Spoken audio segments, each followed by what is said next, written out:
Dezembro de 1941. A infantaria alemã avança pela neve profunda nos arredores de Moscou.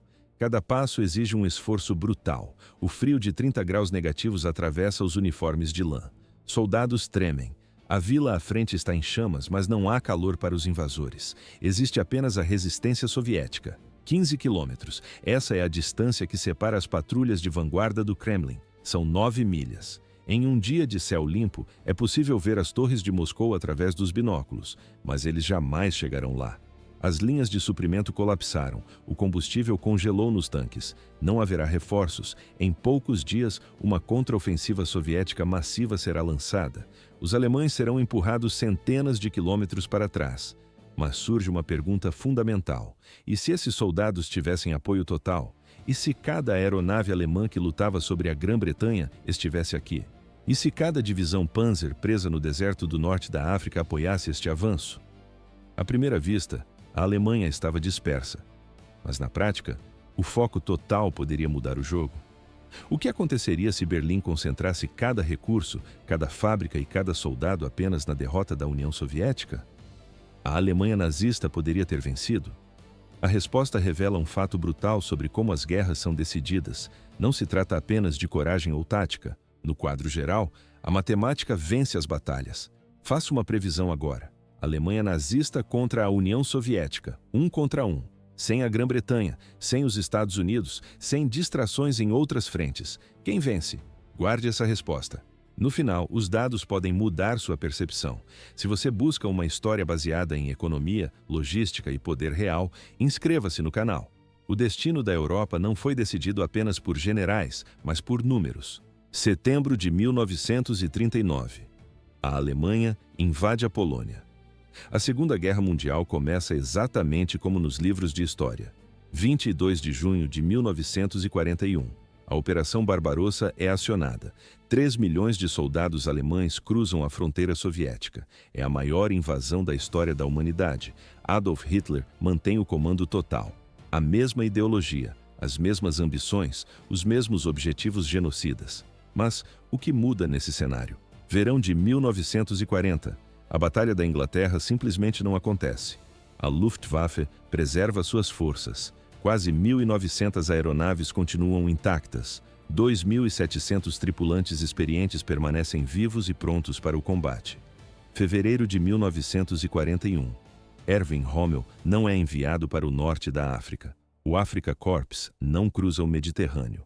Aquelas divisões Panzer de elite não lutam nas areias do deserto. Elas ficam na Europa. 11 de dezembro de 1941. Hitler não declara guerra aos Estados Unidos. A Alemanha evita colocar a maior economia industrial do planeta na sua lista de inimigos. O resultado é um mapa militar diferente. Não existe frente ocidental. Não há campanha no Mediterrâneo. A muralha da Atlântica nunca é construída. As cidades alemãs não sofrem bombardeios estratégicos constantes. Ouve-se o silêncio nos céus de Berlim. Enquanto isso, o barulho dos motores se desloca para uma única direção. Tudo o que a Alemanha possui é enviado para o leste. Este é o cenário de fantasia de Hitler, uma guerra de frente única contra o bolchevismo, sem distrações, foco total na destruição da União Soviética. À primeira vista, uma vantagem absoluta, mas na prática, a realidade logística é outra. A pergunta é direta. Isso seria o suficiente para certa vitória? Os números contam a história. Vamos aos cálculos. Julho de 1940. Durante 4 meses, a Luftwaffe despejou todo o seu poder de fogo sobre a Inglaterra. O objetivo era claro: aniquilar a Força Aérea Real e abrir caminho para uma invasão por terra. O plano fracassou. A conta final foi devastadora. 1.887 aeronaves alemãs foram destruídas ou seriamente danificadas. O registro aponta 873 caças e 1.014 bombardeiros perdidos, mas o prejuízo real não estava no metal. O que destruiu a Luftwaffe foi o fator humano. 2.698 tripulantes morreram. Estes homens não eram novatos, eram pilotos veteranos com experiência de combate na Polônia e na França. Eles eram insubstituíveis. Por que isso importa para o destino da guerra? A resposta é estratégica. Se a Batalha da Inglaterra não tivesse ocorrido, Todos esses pilotos e aviões estariam prontos para o ataque contra a União Soviética em junho de 1941. No vídeo, nota-se o contraste. Enquanto a frente oriental exigia cada tanque disponível, a Alemanha abria outro buraco no deserto. Em fevereiro de 1941, a 5ª Divisão Ligeira desembarca na Líbia. Em abril, a 15ª Divisão Panzer se junta ao grupo. A escalada não parou. Em agosto, a 5ª Divisão Ligeira foi rebatizada como 21ª Divisão Panzer. Mais tarde, a 90ª Divisão de Infantaria Ligeira entrou no combate. Em 1942, o cenário era crítico. 4 divisões mecanizadas de elite da Alemanha estavam presas na África. Ao lado delas, divisões italianas inteiras. Eram as melhores tropas da Wehrmacht, lideradas por Erwin Rommel, um dos generais mais competentes de Hitler. À primeira vista, uma campanha gloriosa no deserto, mas na prática, um desperdício de recursos. Estes soldados lutavam a 2.000 quilômetros de distância de onde a guerra realmente seria decidida. O deserto não era o alvo principal. A logística era um pesadelo absoluto. Navios alemães cruzavam o Mediterrâneo sob ataque constante. Comboios transportavam combustível e munição até o porto de Trípoli. Depois, caminhões dirigiam por centenas de quilômetros sob sol forte para entregar os suprimentos na linha de frente. Ouve-se o barulho dos motores falhando por falta de peças. Todo esse esforço, cada litro de gasolina e cada blindado poderia ter sido enviado para o leste. A frente russa sangrava por falta de apoio, enquanto Rommel perseguia miragens na areia. O comando alemão escolheu dividir suas forças. Mas isso era apenas o começo do erro. A decisão de manter o Afrika Korps drenou o que restava da capacidade ofensiva alemã. No final, as divisões de elite acabaram cercadas e capturadas na Tunísia. O deserto virou um cemitério de recursos. Evitar a guerra contra os Estados Unidos. Esse era o fator decisivo. Sem uma declaração formal de guerra, os bombardeiros americanos permanecem no solo. Os céus da Alemanha continuam limpos, pelo menos por enquanto. Por que isso mudaria o destino da frente oriental? A lógica é matemática. Sem a ameaça aérea ocidental, a Luftwaffe não precisa recuar seus caças para defender as cidades industriais. As baterias antiaéreas não precisam proteger Berlim ou Hamburgo. Milhares de canhões e soldados saem dos centros urbanos. O destino agora é a linha de frente. No Oceano Atlântico, a campanha dos submarinos é interrompida. Isso poupa recursos gigantescos. As tripulações e os submersíveis são redirecionados para missões estratégicas em outros mares. A muralha do Atlântico deixa de existir. Não há construção de bunkers de concreto ao longo da costa francesa. Os engenheiros alemães abandonam as praias da França. O cimento e o aço são enviados para o leste. Eles agora servem para fortificar posições defensivas em solo russo. O cálculo é exato. Somando todos esses fatores, a Alemanha ganha entre 20% e 30% a mais de poder de combate efetivo para a Operação Barbarossa.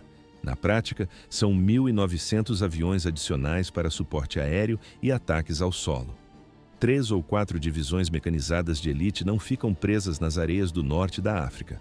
Milhares de toneladas de combustível e munição deixam de ser perdidas nas travessias perigosas do mar Mediterrâneo. No mapa de guerra, nota-se a diferença. O peso do exército alemão se desloca totalmente para um único ponto. Com essas vantagens acumuladas, a invasão da União Soviética assume um aspecto muito mais letal. Não havia mais dispersão de forças. O foco era total. Moscou. Dezembro de 1941. Na nossa linha do tempo, as tropas alemãs alcançaram a periferia da capital russa. Algumas unidades chegaram a 15 quilômetros do centro. Soldados relataram que podiam ver as torres do Kremlin através de binóculos, mas eles nunca cruzaram os portões. Por que o avanço parou? A explicação é logística e humana. O Exército Vermelho contra-atacou com força total. As linhas de suprimento alemãs estavam esticadas ao limite. As tropas estavam exaustas e congelando. O inverno soviético atingiu 40 graus negativos. A ofensiva perdeu o fôlego e as divisões recuaram. Mas a realidade é que esta batalha foi decidida por margens mínimas. Comandantes alemães imploraram por reforços imediatos. Eles pediram apenas mais algumas divisões e suporte aéreo extra. No mapa, a vitória parecia estar a um passo de distância. Neste cenário, eles recebem o que pediram. As divisões extras que estavam na África são enviadas para a neve. Os esquadrões da Luftwaffe que lutavam sobre a Grã-Bretanha agora cruzam o céu russo. Dezembro de 1941, arredores de Moscou. Com 30% a mais de poder de combate, o motor alemão não para. Os tanques Panzer avançam sobre o gelo sem hesitação. A resistência russa é esmagada por uma massa superior de aço e homens. A defesa colapsa. Moscou cai. No quadro, bandeiras com a suástica são hasteadas na Praça Vermelha. Leningrado, início de 1942. Na nossa história, a cidade suportou um cerco de 872 dias. O local foi isolado e bombardeado sistematicamente. Milhares morreram de fome nas ruas geladas, mas a cidade nunca se rendeu. O cerco durou de setembro de 41 até janeiro de 44, mas as regras mudaram. A Alemanha agora possui as forças que historicamente foram gastas na frente ocidental. Divisões frescas e descansadas chegam às frentes de combate. Um assalto focado começa em janeiro de 42. À primeira vista, uma defesa intransponível, mas na prática, um massacre planejado. A artilharia pesada não para de disparar. O cerco não é mais apenas um bloqueio, é um ataque direto e violento. A resistência urbana é eliminada quarteirão por quarteirão. Ouve-se o som constante de explosões e o rádio russo em silêncio. As divisões de reforço rompem o perímetro final.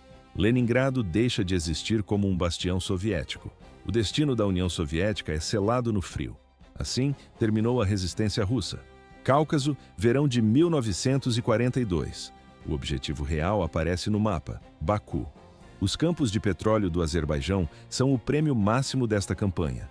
Os números explicam o motivo. Em 1941, Baku produziu 23 milhões e 500 mil toneladas de petróleo. Ao longo de toda a guerra, a cidade forneceu 75 milhões de toneladas para os militares soviéticos. Qual era a importância real de Baku? A logística russa dependia inteiramente dessa região. 75% de todo o petróleo soviético vinha do Cáucaso. 80% da gasolina e 90% dos óleos lubrificantes tinham a mesma origem. Sem Baku, o Exército Vermelho para de se mover. A frota de tanques vira ferro velho sem combustível. Os aviões de caça permanecem no chão. No quadro estratégico, o petróleo é o sangue da guerra. Na Batalha de Stalingrado, o consumo foi massivo. O Exército Vermelho queimou 149 mil toneladas de combustível apenas naquela operação. Quase tudo veio de Baku. As forças alemãs enfrentavam o cenário oposto. Entraram no combate com tanques vazios, não havia reservas estratégicas de combustível. O avanço dependia de cada litro economizado. Na história real, a ofensiva alemã de 1942 tinha um nome: Operação Azul. O alvo era o Cáucaso. As tropas de Hitler chegaram perto, alcançaram os arredores de Grozny. Mas Baku nunca foi conquistada. Por que o plano falhou? Faltaram tropas no ponto decisivo. Os recursos alemães estavam divididos por todo o globo.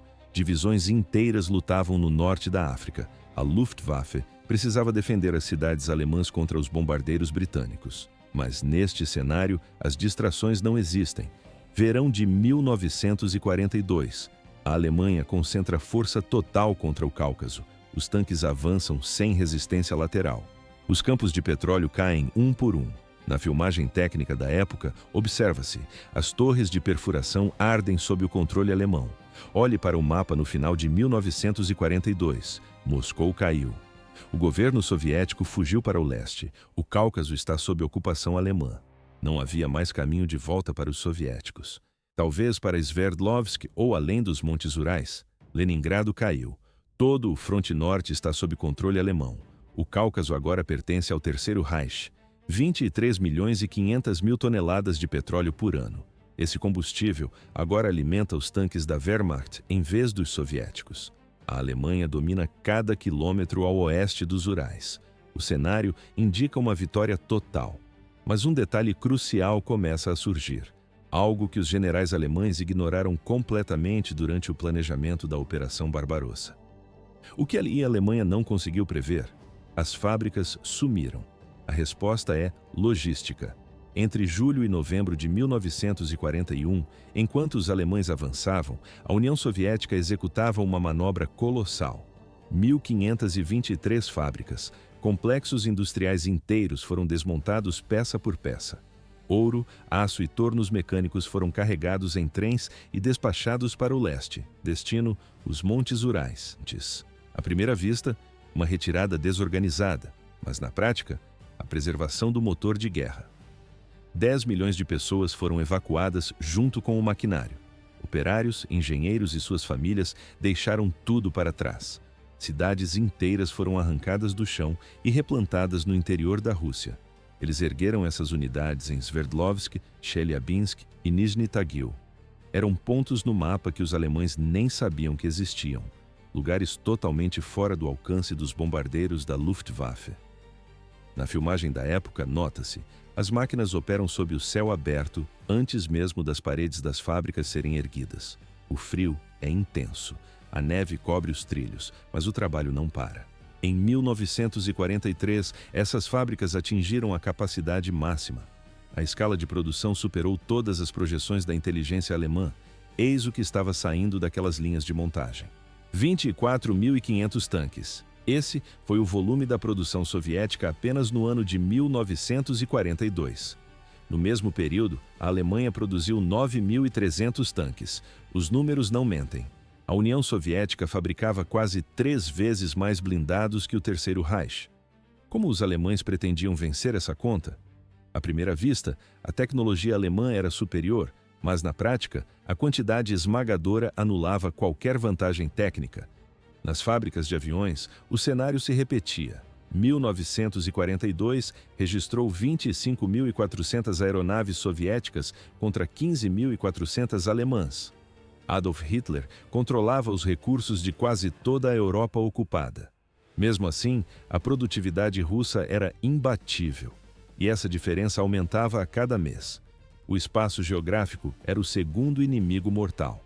De Moscou até os Montes Urais, a distância é de 1.400 quilômetros. A logística alemã já estava em colapso antes mesmo de chegar à capital. As linhas de suprimento se estendiam por milhares de quilômetros sobre uma infraestrutura russa completamente destruída. No quadro, trilhos de trem inúteis. As ferrovias soviéticas usavam uma bitola diferente das alemãs. Nada encaixava. Nas estradas, o asfalto não existia. Durante a primavera e o outono, o solo se transformava em um mar de lama espessa. Caminhões paravam, cavalos morriam de exaustão. Mas isso era apenas o começo. Mesmo que Moscou caísse, mesmo que o Cáucaso fosse dominado, a guerra não pararia. A produção industrial soviética continuaria operando a plena carga nos Urais. O Exército Vermelho tinha uma estratégia clara: trocar espaço por tempo. Eles recuavam, reagrupavam as tropas além do rio Volga e forçavam os alemães a entrar mais fundo em um território sem fim. A Alemanha poderia até tentar estabelecer uma linha de defesa em Moscou. Poderia tentar segurar o petróleo do Cáucaso. Mas avançar mais para o leste era impossível. As distâncias eram desumanas. O combustível acabava antes de chegar ao destino. A logística simplesmente parou de funcionar. No final de 1942, a Alemanha percebeu o erro. Não era mais uma questão de tática militar. Era uma questão de matemática e geografia. 1942. A Alemanha controla as regiões mais povoadas da União Soviética. Mas a vitória ainda não aconteceu. Surge uma dúvida fundamental. Poderia a União Soviética expulsar os alemães apenas com a produção industrial além dos Montes Urais? Por que a resistência soviética dependia de fatores externos? A resposta está em uma data específica: 11 de dezembro de 1941. 4 dias após o ataque a Pearl Harbor, Adolf Hitler declara guerra aos Estados Unidos.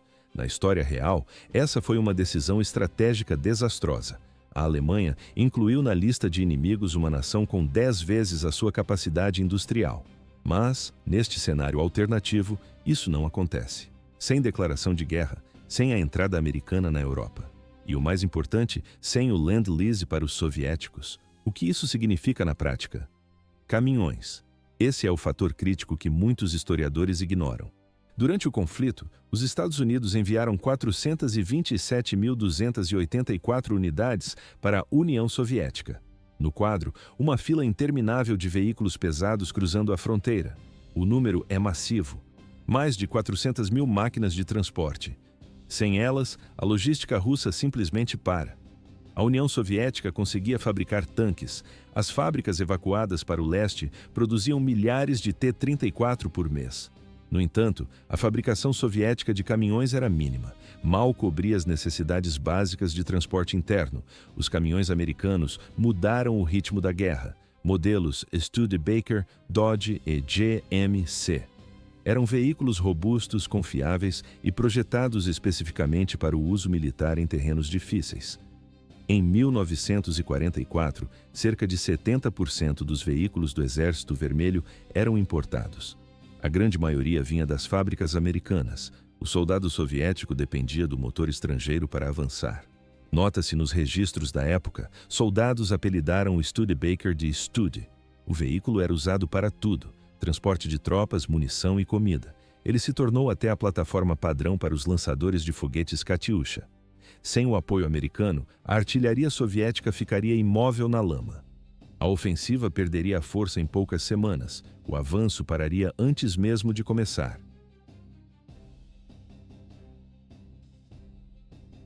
400.000 unidades. Esse foi o número de caminhões americanos enviados para a União Soviética durante a guerra. Em 1944 e 1945, as famosas baterias de foguetes Katyusha não operavam sozinhas. Quase todas estavam montadas sobre chassis da Studebaker. Por que o transporte era mais importante que os tanques? A resposta é simples: sem logística, o exército morre. Os caminhões americanos levavam munição, soldados e suprimentos por milhares de quilômetros até a linha de frente. Sem esses veículos, a logística soviética entra em colapso total. As fábricas nos Urais poderiam produzir milhares de tanques, mas eles ficariam parados. A munição acumularia em depósitos a 1.000 quilômetros de distância do combate. As tropas não receberiam reforços. As ofensivas simplesmente parariam por falta de combustível e comida. No quadro das operações aéreas, os números impressionam. 14.000 aeronaves saíram das fábricas dos Estados Unidos e da Grã-Bretanha com destino à União Soviética. A produção russa era alta, mas a qualidade oscilava drasticamente entre os lotes. Os soviéticos tinham dificuldades tecnológicas para fabricar motores e componentes específicos. Os caças americanos preencheram essa lacuna técnica. O Bell P-39 Aira Cobra se tornou um dos caças mais letais nas mãos dos pilotos russos. Ases da aviação soviética preferiam o comando dessa máquina estrangeira. Bombardeiros e aviões de reconhecimento dos Estados Unidos garantiram a superioridade nos céus. À primeira vista, a força era russa, mas, na prática, a Luftwaffe manteria o controle do ar por muito mais tempo sem esse apoio. Sem os aviões aliados, as colunas soviéticas seriam alvos fáceis para os ataques alemães. Havia ainda o fator invisível: a fome. 4,5 milhões de toneladas de alimento atravessaram o oceano. A agricultura soviética estava em ruínas após a invasão alemã de 1941. A Ucrânia, o celeiro do país, estava sob ocupação nazista. As fazendas coletivas foram queimadas. A produção de grãos despencou para níveis críticos. Era o alimento americano que mantinha o soldado do Exército Vermelho de pé no campo de batalha. Sem essa carga, a desnutrição paralisaria as divisões inteiras antes mesmo do primeiro tiro. A guerra não foi vencida apenas com metal, mas com calorias e pneus. A eficiência despenca. As unidades na linha de frente passam fome. O moral das tropas entra em colapso total. Os números explicam o desastre: 1.911 locomotivas e 11.000 vagões ferroviários. Além disso, máquinas operatrizes, equipamentos industriais e toneladas de matéria-prima atravessavam o oceano. Esses itens não eram armas de fogo, eram as ferramentas necessárias para fabricar as armas. As fábricas soviéticas situadas nos Montes Urais dependiam desses suprimentos para acelerar a produção em massa. Sem o maquinário industrial americano, o ritmo de fabricação soviético desacelera bruscamente. O resultado é visível. A montagem dos tanques T-34 demora mais para ser concluída. A produção total cai. Somado a isso, 2.670.000 toneladas de produtos petrolíferos foram enviadas para a União Soviética. Qual era a real capacidade de resistência de Stalin? À primeira vista, uma potência autossuficiente, mas na prática, um gigante dependente de logística externa. A questão central nunca foi se a Alemanha poderia derrotar a União Soviética em um combate isolado. O verdadeiro ponto é outro. A União Soviética conseguiria vencer a Alemanha sem os Estados Unidos sustentarem sua logística e sua indústria? Quando os dados são analisados, a resposta deixa de ser óbvia. A certeza da vitória desaparece. 1963. Nessa data, alguém questionou o Marechal Georgy Zhukov sobre o programa Lend-Lease. Zhukov era a maior autoridade militar da União Soviética. Ele foi o homem que defendeu Moscou, venceu em Stalingrado e comandou o ataque final contra Berlim. A KGB monitorava a conversa em segredo. Os agentes gravaram cada palavra dita pelo Marechal. No relatório, nota-se o registro da declaração exata. Zhukov afirmou que muitos diziam que os aliados não ajudaram, mas ele foi categórico. Não se pode negar que os americanos enviaram materiais vitais. Sem esses recursos, os soviéticos não teriam formado reservas. Mais do que isso, não teriam continuado a guerra. Ouvindo a gravação, percebe-se a gravidade da admissão. Sem o apoio externo, a máquina de guerra soviética teria parado. Não havia caminho de volta. A história foi interrompida por esse fato documentado. O maior marechal da União Soviética admitiu o impensável. Sem a ajuda dos Estados Unidos, a URSS não teria condições de continuar lutando. Décadas depois, Nikita Khrushchev confirmou a mesma tese em seus registros. Contra a Alemanha de Hitler, os soviéticos não resistiriam ao impacto inicial. A guerra estaria perdida. Como seria esse cenário na prática? A cronologia é brutal. Dezembro de 1941. A Alemanha captura Moscou. Isso acontece porque divisões extras não foram desperdiçadas na Grã-Bretanha ou no norte da África. O governo de Stalin abandona o Kremlin e foge para o leste. Início de 1942. Leningrado cai. No mapa, a frente norte está consolidada sob o controle nazista. Verão de 1942. As forças alemãs garantem os campos de petróleo do Cáucaso. Agora, Berlim controla a produção de Baku. São 23 milhões e 500 mil toneladas de petróleo por ano, alimentando os tanques da Wehrmacht. No vídeo da época, nota-se: a bandeira da suástica é hasteada nos picos das montanhas. O fim do ano se aproxima. Final de 1942. A Alemanha ocupa todo o território a oeste dos Montes Urais. O governo soviético opera precariamente além do rio Volga. As linhas de defesa alemãs formam uma muralha. Ela se estende de Arkhangelsk, no norte, passa por Moscou e desce até o Cáucaso, mas a produção soviética não para totalmente. As fábricas em Sverdlovsk, Chelyabinsk e Omsk continuam operando dia e noite. Elas montam tanques e fabricam aeronaves em ritmo industrial. O Exército Vermelho tenta se reagrupar no interior gelado, mas isso era apenas o começo de um impasse sangrento. Surge o problema crítico para os dois lados. A Alemanha não consegue avançar mais para o leste. A logística tornou-se impossível. As linhas de suprimento estão esticadas até o limite da ruptura. Não existe infraestrutura, estradas ou ferrovias para sustentar um avanço além de Moscou. Por que a União Soviética não contra-ataca? À primeira vista, eles têm armas, mas na prática, falta todo o resto. Sem os caminhões americanos, a mobilidade do Exército Vermelho está paralisada. Os soldados não conseguem se mover rápido o suficiente para cercar o inimigo. O cenário é de desolação. Sem a comida enviada pelos Estados Unidos, os soldados soviéticos sofrem de desnutrição severa. A fome nos quartéis é real. Sem o combustível de alta octanagem americano, as operações aéreas são drásticas e limitadas. Os aviões russos mal conseguem sair do chão para enfrentar a Luftwaffe. Não havia caminho de volta. Aqui a história foi interrompida pelo colapso logístico. 1943. A guerra se transforma em um moedor de carne. As forças alemãs cavam trincheiras e estabelecem posições defensivas sólidas. O Exército Vermelho responde com contra-ataques limitados. O resultado é sempre o mesmo: ganhos territoriais mínimos e um custo humano absurdo. As baixas aumentam a cada hora. Nenhum dos lados consegue romper a linha de frente de forma definitiva. Existem dois desfechos possíveis para esse impasse. Cenário 1. Uma paz negociada entre 1944 e 1945. Por que Stalin aceitaria um acordo? A resposta é a exaustão total. Em 1944, os recursos chegam ao limite. A produção soviética é alta, mas falta o suporte logístico americano. Sem caminhões e suprimentos externos, o Exército Vermelho fica paralisado. As ofensivas fracassam uma após a outra. Os alemães estão no limite, mas as linhas defensivas resistem.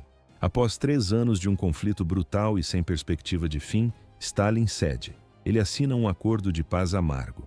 No mapa, a mudança é drástica. A Alemanha mantém o controle de todo o território ocidental da União Soviética.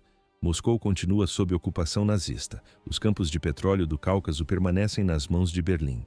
É uma paz frágil. Todos sabem que o conflito recomeçará assim que os arsenais forem reabastecidos. Cenário 2. A vitória soviética tardia em 1946 ou 47. Mesmo sem a ajuda dos Estados Unidos, a máquina industrial soviética é um monstro. Milhares de tanques saem das fábricas nos Urais. Entre 1945 e 1946, o peso da indústria começa a esmagar a resistência alemã. Na filmagem técnica, nota-se, as colunas alemãs estão sucateadas. A Alemanha ocupa terras hostis. Milhares de quilômetros de ferrovias sofrem ataques constantes de guerrilheiros partisãs. A estrutura nazista começa a rachar. As ofensivas russas são lentas e sangrentas, mas constantes. Não há velocidade, apenas força bruta. Em 1947, ou talvez 48, o Exército Vermelho finalmente entra em Moscou. A guerra termina com a vitória de Stalin, mas o preço é apocalíptico. São 2 ou 3 anos extras de carnificina em comparação com a história real. Milhões de corpos a mais espalhados pelo continente. A economia soviética está em cinzas. A Europa vira um deserto de escombros. À primeira vista, a Alemanha parecia imbatível. Mas na prática, a derrota era inevitável. Esta nunca foi uma guerra que a Alemanha pudesse vencer com táticas de campo. Não se tratava de genialidade operacional ou manobras rápidas de tanques. Também não era apenas uma questão de ideologia fanática, embora o ódio tenha alimentado a brutalidade nos campos de concentração. O fator decisivo foi a matemática da produção. Assim terminou o cálculo de sobrevivência de um império. 1945, o ano em que o mundo mudou. Mas a vitória não foi decidida apenas pela coragem dos soldados. Foi uma guerra de produção. Fábricas contra fábricas, recursos contra recursos. Quem constrói mais tanques, aviões e caminhões vence. É uma matemática fria e industrial. Por que a balança pendeu para os aliados? À primeira vista, o heroísmo no fronte, mas na prática, as linhas de montagem. Nesta linha do tempo, a União Soviética e os Estados Unidos formaram o bloco vencedor. Se removermos os americanos da equação, o cálculo muda completamente. A União Soviética ainda teria chances de vitória. Sua base industrial atrás dos Montes Urais era gigantesca. Sua disposição em aceitar baixas era absoluta. O território disponível para recuar e ganhar tempo era quase infinito. No entanto, o custo seria diferente. A vitória demoraria anos a mais para chegar. Custaria milhões de vidas extras. No final de 1942, o desfecho seria incerto. Na filmagem da época, nota-se, a infraestrutura russa estava no limite. A Segunda Guerra Mundial não foi vencida apenas por generais ou ideologias, foi vencida pela economia. Caminhões americanos transportavam o Exército Vermelho. Combustível americano abastecia os caças soviéticos. Comida americana alimentava as tropas no gelo. Equipamentos industriais americanos montavam os tanques T-34. A União Soviética carregou o fardo principal do combate. Isso é um fato histórico. Soldados soviéticos morreram em números que desafiam a lógica, mas o poder econômico dos Estados Unidos tornou essa vitória possível. Garantiu que a guerra terminasse em 1945 e não em 1947 ou depois. Ouve-se o som das máquinas nas fábricas de Detroit. Esse barulho decidiu o destino da Europa. A capacidade de produção importa mais que o gênio tático. O poder industrial importa mais que a doutrina militar. A nação que produz mais que o inimigo sobrevive. Em 1941, essa nação era os Estados Unidos. Mas surge uma dúvida central. Se a Alemanha nazista focasse todos os recursos contra o leste e os americanos ficassem de fora, a URSS venceria sem o apoio material? O debate sobre o Lend-Lease divide historiadores até hoje. Não há consenso. Isso revela como as guerras são realmente decididas, não por mapas sobre a mesa, mas por capacidade de escoamento e aço bruto. A economia é a arma definitiva. Aqui a análise se encerra. Se essa perspectiva mudou sua visão sobre o conflito, clique no botão de curtir. Inscreva-se para mais investigações sobre poder, sistemas e a engrenagem que move o mundo. Assim terminou o maior conflito da história, através do peso da indústria.